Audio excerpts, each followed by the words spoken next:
এদিকে শেষ মুহূর্তের বেচাকেনায় চট্টগ্রামের জমজমাট কোরবানির পশুর হাটগুলো। চাহিদা বেশি ছোট এবং মাঝারি গরুর, দামও বেশি। দাম এবং পশু বাছাই ব্যস্ত ক্রেতারা। এদিকে কক্সবাজারের হাটগুলোতে এখনো ক্রেতা কম। ঢাকার পাশে সাভারে জমে উঠেছে উটের বেচাকেনা। চট্টগ্রাম থেকে নাসির উদ্দিন, কক্সবাজার থেকে মুর্শিদুর রহমান খোকন এবং সাভার থেকে নজমুল হুদা শাহিনের তথ্য ছবিতে থাকছে ডেস্ক রিপোর্ট। হাতে তেমন সময় নেই। কোরবানির পশু কিনতে সামর্থ্যবানরা ছুটছেন হাট থেকে হাটে। মোটা তাজা পশু কুরবানি দেওয়ার ঐতিহ্য চট্টগ্রামের বিত্তবানদের। তাই নগরীর সাগরিকা, বিবিরহাট সহ বেশ কয়েকটি হাটে এখন জমজমাট বেচাকেনা। তবে শেষ সময়ে পশুর দাম চড়া হওয়ায় পছন্দের পশু কিনতে হিমশিম খেতে হচ্ছে অনেককে। লাখের উপরে যাইতে হবে গরু, যেটা কিনেন লাখের উপরে, লাখের নিচে কোনো গরু নেই। পৌঁছে আলহামদুলিল্লাহ, বাজেট তো থাকে, কুরবানিতে একটু বাজেট আপ ডাউন করে, এটা ব্যাপার না। গরু সুন্দর লাগছে, নিচি গরু 2,05,000। তিনটা কিনছি আমি সরকারের থেকে, এখন আমার দুলাভাইয়ের জন্য আমি একটা কিনতেছি। বড় গরুর তুলনায় ছোট ও মাঝারি সাইজের পশুর চাহিদা বেশি, আর শেষ সময়ে বিক্রি আরো জমে ওঠার অপেক্ষা ব্যাপারীদের। আমরা 9টা গরু নিয়ে আসছি। আমাদের সর্বোচ্চ যে বড় গরুটা ওইটা 7.5 লক্ষ টাকা পর্যন্ত রেট উঠছে। খুব লস হচ্ছে আমার। এ দেয় না 2 লাখ কিনা 90 দাম বলছে। রাজশাহী চাঁপাইনবাবগঞ্জ থেকে আমি 15টা গরু নিয়ে এসেছি। গতবার আমি গরু নিয়েছিলাম 18টি, বেচকিন করে 2 লক্ষ টাকা লাভ হয়েছিল।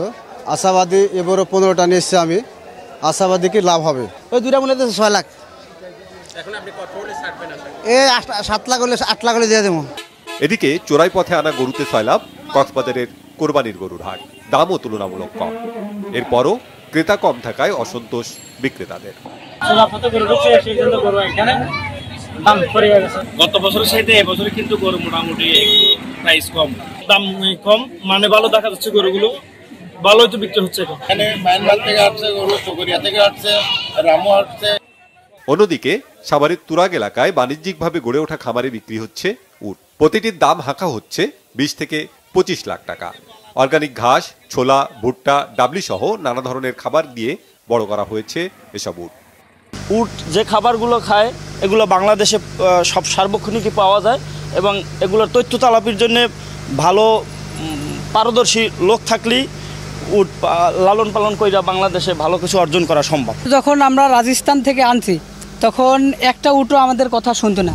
তো আমি এদের সাথে সবসময় থাকি, উঠতে বললে ওঠে, বসতে বললে বসে। এখন শুকনা খাবার খাইতে আছে, কাঁচা খাবার, কাঁচা ঘাস খাইতে আছে, মানে অনেক কোন সমস্যা হইতে আছে, নালে দিলে ভালো হইতে আছে।